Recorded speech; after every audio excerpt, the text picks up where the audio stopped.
Kinagupit ng storm surge ang 2 lungsod at 5 bayan sa Pangasinan dahil sa bagyong Christine.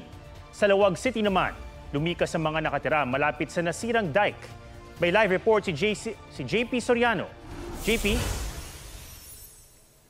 Atom, hindi man direktang naramdaman ang impact dito ng bagyong Christine dito sa Lawag, Ilocos Norte, ay agad namang nailikas ang mga residenteng nakatira sa mga barangay na pinakamadalas bahain, pero sa ibang lugar sa Luzon ay labis na naramdaman ang epekto ng bagyong ito. Nakaranas ng storm surge ang Binmaley, Pangasinan. Umabot ang tubig sa Baywalk. May sumadsad pang barko sa baybayin ng bahagi ng Barangay Buenlag. Nakaranas din ng storm surge ang 2 lungsod at 7 bayan sa Pangasinan. Kabilang ang Lingayen kung saan umabot hanggang Capitol Beachfront ang tubig. May mga natumbaring puno. Ang mga residenteng naapektuhan ng storm surge agad dumikas sa Narciso Sports and Civic Center Gymnasium. Dumikas po kami ng 3:00 kasi po yung bahapit lampas tuhod na po. 97 families, about 357 individuals affected. Sumabay naman sa ulan ang high tide sa Dagupan City na nagdulot ng malawakang pagbaha, kaya may ilang lumikas na. May mga lumikas din sa Lawag City, Ilocos Norte. Sila yung mga nakatira sa tabi ng ilog at nasirang dike noong nagdaang bagyo na hindi pa tapos kumpunhin. Yung dike sira, nag-erode. Kaya malapit yung bahay nila doon. Mahigit 100 individual ang nananatili sa evacuation center. Kasama nila ang ilang inilikas na alaga. Sa Kasiguran, Aurora, kagabi pa nagsimula ang paglikas ng mga residente.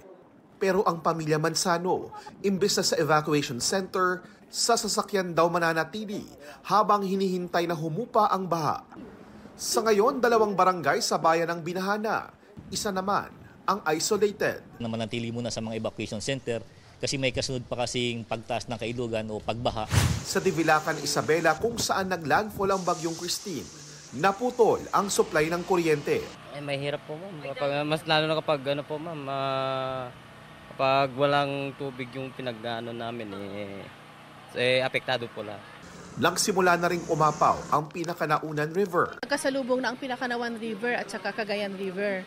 So yung low-lying barangays namin, very critical na. Kaya andito kami ngayon sa evacuation center para magbigay na ng food packs para sa mga evacuees namin. Forced evacuation ang ipinatupad sa Ilagan City. May ilang lugar kasing bubong na lang ang kita dahil sa taas ng tubig. Ayon sa CDRRMO, 22 barangay ang lubog sa baha. 10 sa mga ito ang hindi na mapasok. At Atom, dito sa Lawag, Ilocos Norte ay ayon sa LGU, aabot sa mahigit 350,000 ang katumbas na halaga ng mga tanim na palay at mais ang nasira dahil sa ilang araw na pag-uulan dulot ng bagyo. Pero ayon sa LGU ay mas mababa ito kumpara sa mga nakaraang bagyo dahil agad na abisuhan ng mga magsasaka na anihin ang kanilang mga pananim. Atom? Maraming salamat at ingat kayo dyan, JP Soriano.